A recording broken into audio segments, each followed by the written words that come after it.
It is time to preview the USC Trojans led by superstar freshman guard Isaiah Collier. This team is going to be a load for Gonzaga, whether Bronny James plays or not. We're going to get all the way into it right here on the Locked On Zags podcast. You are Locked On Zags, your daily podcast on the Gonzaga Bulldogs. Part of the Locked On Podcast Network. Your team every day.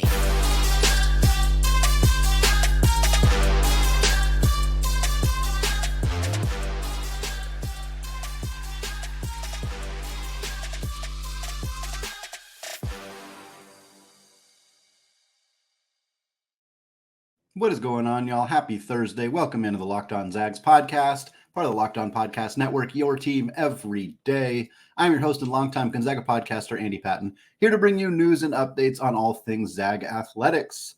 Well, folks, we're going to close out the show today talking about the 2024 battle for Atlantis Field. It has been finalized. We got a potential Mark Few versus Tommy Lloyd matchup going on in the Bahamas next year. We're also going to talk about our 5 keys to victory for Gonzaga against USC on Saturday evening.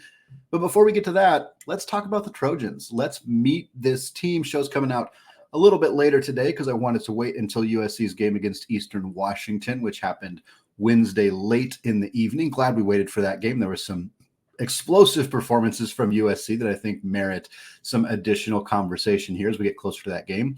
That game is going to take place on Saturday, December 2nd. It starts at 7 p.m. Pacific time, and it will be broadcast on regular ESPN. We had this come up in our Discord channel.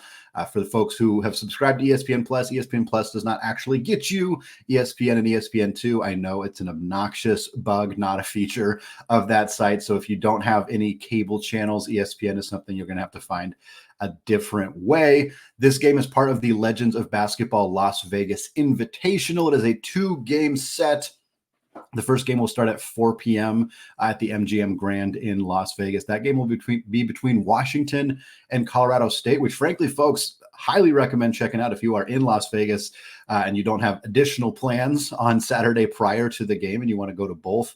Highly recommend it. Colorado State's a top 25 team. They look fantastic in the early going this season. Isaiah Stevens is one of the best point guards in the entire country. And of course, Washington will be Gonzaga's opponent next week, next Saturday, December 9th. So definitely a good game to check out. Again, both these games will be at the MGM Grand in Las Vegas. Let's talk Trojans. USC right now is 5-2 on the season. They got a season opening victory over Kansas State, an Elite 8 team from last year. Granted, a team that looks quite a bit different this year, but still always good to start your season off with a win over a team that was one of the 10 remaining teams in the country. They also win over Cal State Bakersfield, who Gonzaga just played on Tuesday, win over Brown, win over Seton Hall in the Big East, and then, of course, Wednesday evenings win over Eastern Washington as well. Their losses come to UC Irvine and Oklahoma. The Irvine loss, I think, stands out in terms of kind of a big black spot on USC's resume. Is the reason they fell out of the top 25, that combined with the Oklahoma loss. Now, the Irvine loss, they were missing key players. I believe Ellis did not play in that game. I think they might have been missing Kobe Johnson as well. I know they were missing 2 starters in that game, so you want to take that with a little bit of a grain of salt. Irvine is also one of the better teams in the Big West. There's a big gap between a team like Irvine and a team like Bakersfield for what it is worth. Also, Oklahoma is a loss that doesn't look great, but frankly, Oklahoma's pretty good. And I think we were underrating Oklahoma. We, as in kind of just the general college basketball media space. I think Oklahoma's a top 25 team. I had them in my top 25 rankings for Locked On College Basketball after this victory. So I do think that losing to Oklahoma is not necessarily a terrible loss. Losing to Irvine doesn't look good, but they were also missing starters. So I think there's a little bit of context that you want to have there for those 2 losses for USC. Ken Pom certainly isn't too down on the Trojans despite the 2 losses. He has them 30th in his rankings right now, or I should say his computer system has them 30th. The adjusted offense for USC is 37th in the country. Meanwhile, the adjusted defense is 27th. And the tempo for them is 132nd. So not exactly an extreme run and gun team, but certainly not going to do what Bakersfield did, what St. Mary's does, anything like that. A little bit more middle of the pack for them, but a quality defensive team, a quality offensive team. And they do it from the backcourt. Boogie Ellis, Isaiah Collier, Kobe Johnson is a 3-headed absolute monster of a backcourt for USC. Really, really good. It's not exactly the same in terms of talent and in terms of like how the players play. But think about that Baylor team last year with LJ Cryer, Adam Flagler, and Keontae George, those three really, really talented guards. Any of them can kill you any given night. That's a little bit like what we have here at USC. And it starts with Boogie Ellis. Collier is the big name. He's the star freshman, the guy who might genuinely get selected number one in the NBA draft, or at least in the top 5, top 10, unquestionably. But Boogie Ellis is a fifth-year senior. He averaged about 18 points per game last year, and he's looking to top that this year for the for USC, potentially be Pac-12 Player of the Year. So far through 7 games for the Trojans, 21.5 points per game, and he is doing that by shooting a crisp 48% from 3. He's about 50% from 3 on the season. He went 8 of 10 from beyond the arc against Eastern Washington. 8 of 10, folks. 80% from 3 against Eastern Washington. Gonzaga should be able to defend the perimeter better than Eastern Washington. Eastern is not particularly good this year, coming off of a pretty good season last year, but 8 of 10. I mean, we got to emphasize that one more time for Boogie Ellis. This is a dude who can absolutely torch you from beyond the arc if you were not careful. Then you got Isaiah Collier. You got to deal with the best freshman in the country. Outside of that, Collier 17.7 points per game so far this season, 4.3 assists, 2.9 boards, and he is shooting 42% from deep. So you have 48% from Ellis, 42% from Collier. Now, Collier is a score-first point guard. He is not the facilitator that a lot of more traditional point guards are. Like he's one of the best guards in the country. He's going to be one of the top point guards selected. But if you're looking for like a pass first type of point guard, Ryan Nembhard is better than that. Tyler Kolek at Marquette, DeJuan Harris at Kansas. Like he's not that kind of facilitator, distributor. He's more of a scorer. He's really good at getting to the rim, has been good at getting to the free throw line, obviously 42% from 3. Now here's the issue for Collier. We mentioned the 4.3 assists. He's also averaging 4.9 turnovers. That is a shockingly high number. Nearly 5 turnovers per game just from your point guard alone. So obviously a big factor in this game is, can Gonzaga force Collier into turnovers, make him make mistakes? That is a huge key for Gonzaga because Gonzaga's defense has been active. We have seen more guys moving their hands around, potentially knocking the ball loose, playing the passing lane, stuff like that. That could be something that really rattles Collier and potentially impacts how USC is able to attack in this game. We mentioned it as a 3-headed monster, so we'll get to Kobe Johnson as well. 14.2 points, about 5 boards, 3 assists, 3 steals, and 1.2 blocks. He is a really well-rounded player, a gifted scorer. He's also shooting 39% from 3. The fact that that's third among their guards as an outside shooter, and it's still about 40%, tells you what this team is really good at. He's not only a great shooter, he's also a fantastic defender. He's going to be a very pesky player on Gonzaga's guards throughout this game. He's also a good rim protector for a guy at his size, at least somebody that's really going to cause problems. He's the second best draft prospect on this team, and a guy that I think is really going to frustrate Gonzaga in this one. USC shooting 38.5% from 3 as a team, not surprising based on those numbers we've just mentioned for their 3 leading scorers. Bronny James is a storyline here too. We won't get too much into it because as of right now, we just don't know if Bronny James is going to play. It would be his debut. I think if he does play, he's probably not going to play huge minutes, but if we get to see Bronny James's first college basketball game, that is a pretty incredible story. So we'll kind of have a pin in that as a potential conversation. We'll get more into that on Friday's show potentially. And then I want to mention their big guy, Joshua Morgan. Not a huge scorer, about 7 points per game, about 5.5 rebounds per game, but he does average 3 blocks in just 23 minutes per game. He's an enforcer. He's a rim protector. Graham Ike, Anton Watson, Braden Huff, Ben Gregg are going to have to be able to pull him away from the rim or score over him or get him in foul trouble and get into USC's depth. We're going to get more into that because that's one of our keys, alongside with slowing down Collier and Ellis, preventing the 3-point shot. All that stuff is going to be vital for Gonzaga to secure a win on Saturday. More coming up on all of that after a word from today's sponsor, eBay Motors. Folks, passion, drive, and patience. That's what brings home the winning trophy and is also what helps keep your ride or die alive. eBay Motors has everything you need to maintain your vehicle and level it up to peak performance, from superchargers, roof racks, exhaust kits, LED headlights, and more. Whether you're into speed, power, or style, eBay Motors has got you covered. With over 122 million parts to choose from for your ride or die, you will always find exactly what you are looking for. And with eBay's Guaranteed Fit, your part is guaranteed to fit your car every single time, or you get your money back. Because with eBay Motors, you're burning rubber, not cash. With all the parts you need at the prices that you want, it's easy to turn your car into the MVP and bring home that trophy. Keep your ride or die alive at ebaymotors.com. Eligible items only, exclusions apply, and eBay's guaranteed fit is only available to U.S. customers.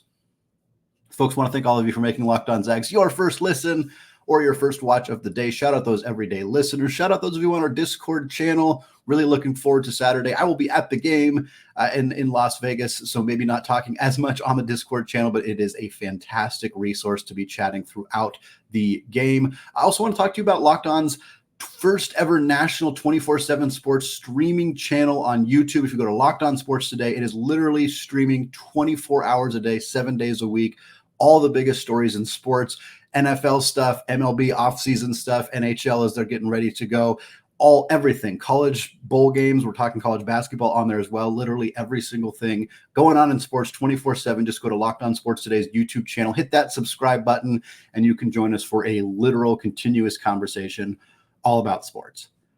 All right, I want to get into this USC game a little bit more in depth. We'll talk more about this game on Friday as well. This is a big game, so it gets 2 full shows here on the Locked On Zags podcast. So for this game, I want to talk about my keys to victory. And again, for those of you who are everyday listeners, for those of you who have been checking out the show during the season, you know that my 5 keys are usually either 5 things I'm watching for, depending on how optimistic we feel about the result of the game. And then if it's more of a, hey, this is going to be a challenge type game like this matchup, certainly, we're talking more of like, these are the things I think Gonzaga needs to do to win. And that's what we're going to focus on today against USC. Number 1, get the ball to Graham Ike early, get the ball to Graham Ike often, and let Graham Ike go to work and or draw contact and get to the free throw line. It's kind of a part of Ike's game that we're still early in the season, and so we have, and like that UCLA game is almost a wash because of how many fouls were called, but Graham is good at drawing contact and getting to the free throw line. This does appear to be a skill set of his that can be valuable. Graham only had 3 points in that game against UCLA. It was Anton Watson who absolutely dominated in that game and got all the headlines, and deservedly so. 32 points on 14 of 15 shooting. But Graham drew a lot of contact from Adem Bona. He went 3 of 4 from the free throw line in that game. His ability to get to the line impacted Bona's ability to stay on the floor. This is a key for this game against UCLA. Joshua Morgan is a good shot blocker. He moves his feet well. He's got good instincts. He's got good length. He's going to be tough for Ike, for Watson, for Huff, for Greg to score on in the paint. If they can get into the depth, though, there's a lot of young bigs for USC on the bench, guys who haven't played a ton of college basketball, talented players, but guys that I think Ike's veteran experience could probably take advantage of, guys that I think Anton Watson would be able to take advantage of. And so getting into that depth is going to be valuable. Beyond that, if Morgan's not fouling Ike's got to try to score on him. If Morgan's able to stop him from scoring and is not fouling him, then you look for other options, other ways to score. Potentially, that's where you bring in Braden Huff, Ben Gregg. You force him away from the rim. That gives Nembhard and other guys more room to operate, driving to the basket, potentially doing some ball screen actions, which we didn't see a lot of against Bakersfield, but I think we'll see more of now that the team is hopefully fully healthy in this one after dealing with a nasty bug coming out of that Maui Invitational. But I think that a big key is how Gonzaga kind of navigates around Joshua Morgan. Getting him in foul trouble is the easiest way to do so. Key number 2, harass the heck out of USC's guards. Pressure the guards, make them get rid of the basketball. Don't give them open looks from 3. This is an incredible group of guards. If it was easy to stop Isaiah Collier and Boogie Ellis, somebody else would have figured out how to do it. It is not going to be easy. Gonzaga does not have the depth in the guard room, and this is a concern for me coming into this game. Putting pressure on USC's guards you might need to do that by putting on a 3/4 court press, a half-court trap, some kind of more outward-facing defensive pressure. Doing so fatigues players. I mean, it's more work than just sitting in a half-court defense and not having to, constantly be going all the time. If Gonzaga had more depth, they could probably do that, but I'm not sure they're going to be willing to run a bunch of half-court traps and full-quarter presses when Ryan Nembhard probably going to play 39 minutes in this game, maybe 40. Same with Nolan Hickman, potentially Dusty Stromer. We'll see if Yo gets a little bit more run at the 3, which we saw at Bakersfield. We didn't see Luka Krajinovic at all in that game against Cal State Bakersfield. It's possible that illness that was going around the team was maybe impacting him more than it was impacting certain other players, which is why he didn't play. I don't know. Obviously, Gonzaga didn't really pull away in the second half. Maybe Mark Few just didn't feel comfortable running with another guard coming off the bench there, but putting pressure on Boogie Ellis, not giving him open looks, or at least putting hands in his face. He's going to knock down shots even with hands in his face. He's just that kind of scorer. Putting pressure on Isaiah Collier, making him cough up the basketball. He averages 5 turnovers a game. Let's make sure he gets to 5 turnovers in this game. Let's make sure he gets 6 or 7 maybe. Let's make sure that Andy Enfield, the coach for USC, has to figure out if he needs to keep him on the floor or not because he keeps coughing up the basketball. That is vital. Gonzaga's defense this year is the kind of defense that can exploit a point guard who is young and who is kind of flashy and who turns the basketball over. This is the kind of defense that can exploit that. That is a huge key in this game. They need to make Collier turn the basketball over. They need to make sure this team doesn't get a lot of clean, open looks from beyond the arc, because if they do, that's going to be an issue for Gonzaga. Key number 3, this has been a key in almost every game, and frankly, Gonzaga just hasn't really done it yet in any game this season. Avoid a second half lull. Play a full 40 minutes of basketball. And I don't want to fully excuse the Bakersfield game because it was pretty sloppy and ugly, but obviously we had heard after the game and after I recorded, of course, for a Wednesday show, that there was an illness going around that impacted many players. It impacted Coach Few. It was just kind of something that might help explain a bit of a sloppy, sluggish game. But again, we need this team to play a full 40 because USC is going to come in and play a full 40. USC has already got a couple losses this season. They don't want to take a third loss. They need to prove they can beat a ranked team. They haven't quite proven that yet. Again, Kansas State is a quality program, but they have not been in that top 25. This is a big game for USC. It's a big game for Gonzaga, and USC is going to come in and play. They're going to come in and bring it this entire game. Gonzaga cannot have a 6, 7, 8-minute stretch where they're missing shots, where they're just not, the offense is out of sync. They can't have that, and they've been having that this season. And I think that part of that is a depth issue. Part of that is maybe a coaching issue of not making adjustments at halftime. That's why you see that early second half lull periodically. And who knows what it'll be in this game, but they have to find a way to avoid it if possible, because I think that they're a better basketball team, and I think that they're favored to win for a reason. And I think if they play their brand of basketball, they pound the ball in the paint, the guards are able to hit their open shots, the defense is active and forcing turnovers. If they do the stuff that they're capable of doing, they will win this game, but they have to do it for 40 minutes. They can't do it for the first half and then slack off in the second half, or have just inability to adjust, or just fatigue because they don't have the depth. Like, that is something that is going to need to be proven in this game against USC. Key number 4 is knocking down those outside shots. I don't think it's quite now or never for Gonzaga as a 3-point shooting team. We're still very early in the season, but we need to start seeing the 3-ball go down. Gonzaga made their first 3 threes in that game against Cal State Bakersfield. They went 2 of 11 after that. They're just not a consistently good 3-point shooting team. Maui, the rims were really tight. Nobody shot well in Maui. So we still kind of have this like, hey, Gonzaga is probably a decent 3-point shooting team, but at some point it needs to show up. And this would be a really great time for that to show up. Really good time for Ryan Nembhard to start consistently knocking down threes, for Nolan Hickman to start consistently knocking down threes. Stromer hit a pair in that game against Bakersfield. It'd be great to see him continue to have that confidence. Yo coming off the bench hitting threes would be fantastic as well. I mean, the bigs have been the more reliable 3-point shooters for Gonzaga. Ike hasn't been a great 3-point shooter historically, but he's been good to start the season. And again, if he can pull Morgan away from the rim by knocking down threes, if Watson can do what he did against UCLA, go 3 for 3 from deep. Of course, we know Ben Gregg and Braden Huff are good 3-point shooters as well. That is going to be really valuable in this game because, again, it's going to be a high-octane, high-offensive affair, even though both these teams are rated well defensively. At Ken Palm, I think it's going to be a high-scoring game, and the more threes that Gonzaga can make, the more they can stretch USC's defense, I think is going to be valuable for them in this game. And then I think the X factor in this game, as it was against UCLA, it's going to be Anton Watson. Can he take over if Gonzaga needs him to take over? I think DJ Rodman's probably who's going to mark Watson. I'm not 100% sure on that. Rodman's a Washington State transfer, son of course, NBA Hall of Famer Dennis Rodman. I think Watson can score on Rodman. I think that's a matchup that favors Watson. I think it's a good matchup between those two guys, but I think Watson's a bit of a favor there. I think Watson's defense is, of course, going to be key. Is he going to guard Kobe Johnson? Kobe Johnson's 6'5", but he's the small forward on this team. He's also a really talented offensive player. They could put Dusty on him. I think they could also try to mark Dusty with Boogie, or try to mark Boogie with Dusty. I'm not sure exactly how Gonzaga is going to handle it, because of course, if you mark Boogie with Dusty and you mark Watson on Kobe Johnson, Nolan Hickman's going to be guarding Rodman. Like, that doesn't exactly work. So I'm not sure what they're going to do here, but I'd love to see if Watson can get out there, get active on defense, and potentially not get some takeaways. It's something he's very, very good at, but the Zags are really going to need from him in this game.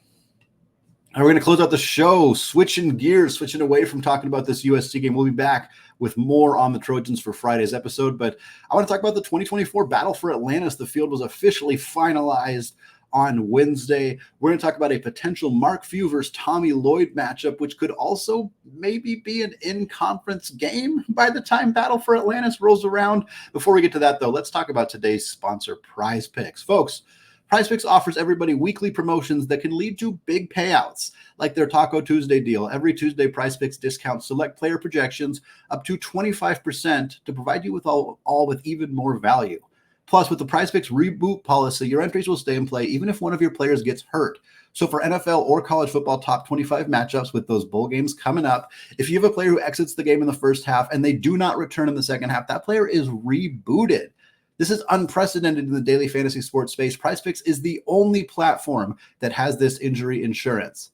Beyond that, this app is just really easy to use. All you do is pick two or more players, choose more or less with the given stat. For Thursday Night Football, Dak Prescott is set at 283.5 passing yards. Look, I've seen the Seahawks defense. I've seen the way Dak has played the last couple of weeks. I'm hitting the over here. I think Dak's going to throw over 300-plus yards. If you agree, go on to Prize Picks. Use that promo code LOCKEDONCollege. You get a first deposit match of up to $100. Again, prizepicks.com/LockedOnCollege. Use that promo code LockedOnCollege for a first deposit match of up to $100. Prize Picks is daily fantasy sports made easy.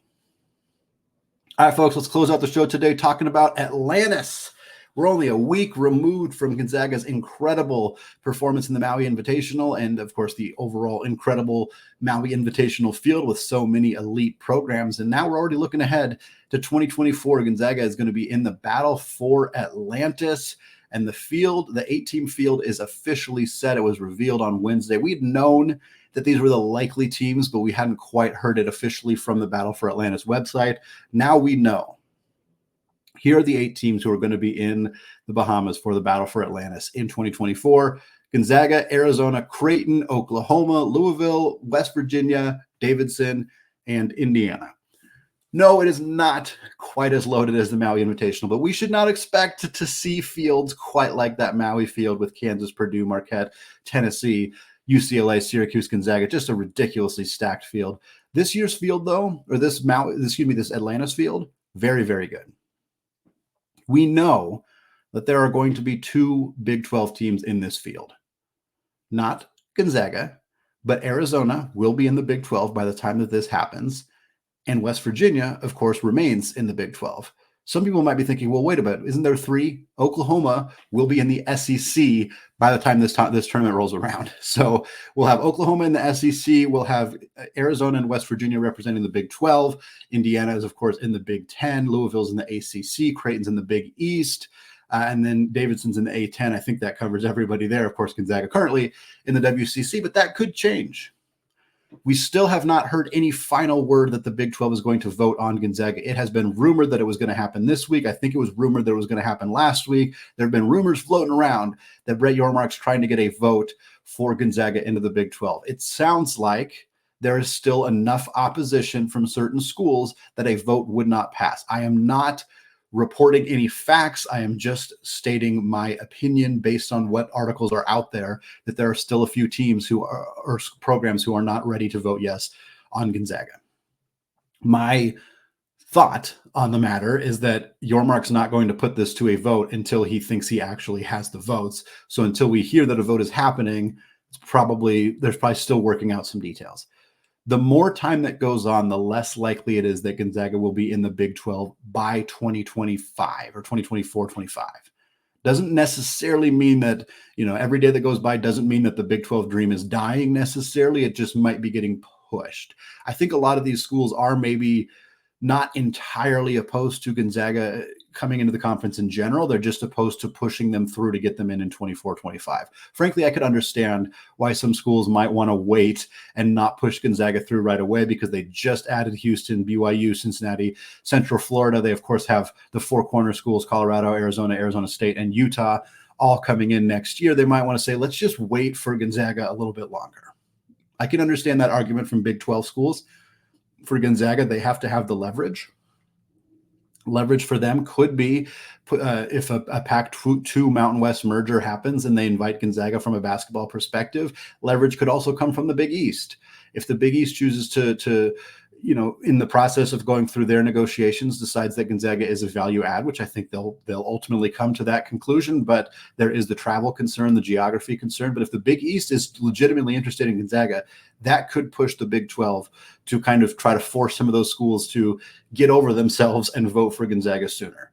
Whether that actually happens, I don't know. If I knew, I swear I would tell you, but I have no idea. I don't know how I could know that information at this point. But the odds of Gonzaga being in the Big 12 in time for the battle for Atlantis, I don't think they're certainly not zero. I don't think they're 50-50 either. I think it's a little less likely than that, but it's something to keep an eye on, because 3 Big 12 teams in this battle for Atlantis Field would be just interesting.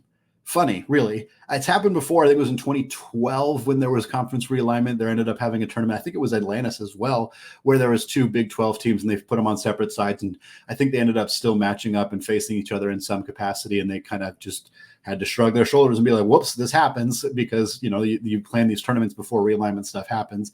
Just one of those goofy things that could happen in this modern era of college basketball and conference realignment. But also, whether or not Gonzaga is in the Big 12, there's a potential for a Mark Few Tommy Lloyd matchup. The game that people have been waiting for since the day Tommy Lloyd took that job at Arizona. And I'm curious how people are going to feel. If Gonzaga and Arizona meet up in the battle for Atlantis, potentially in a championship game, that would be the most ideal situation, of course. But even if it's in a third-place game, heck, even if it's a first-round game, it doesn't really matter. I don't know why these two teams would play in a first-round game in this tournament, but you never know. Certainly things could happen, but I'm curious how Tommy Lloyd will be received.